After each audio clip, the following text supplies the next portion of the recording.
zbătăturește cărușa, fiind copilul codrului,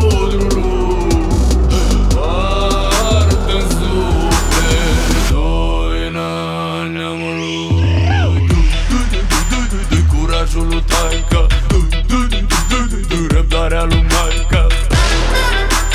Curajul lui taica, răbdarea lui maica. Nu ridică o picătură pe frunte de dac, nu pusi castru și flământ se trage la sat.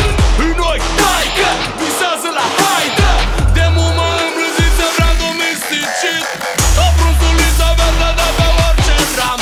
Pe frămă te-ai transmis doinele din neam în neam, Tigreasta munților, păilor de grâu, tainele mobilelor, lacrima din râu.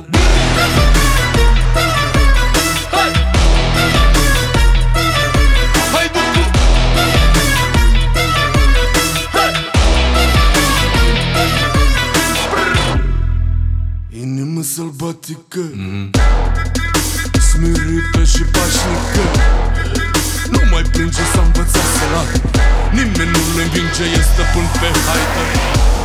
E copil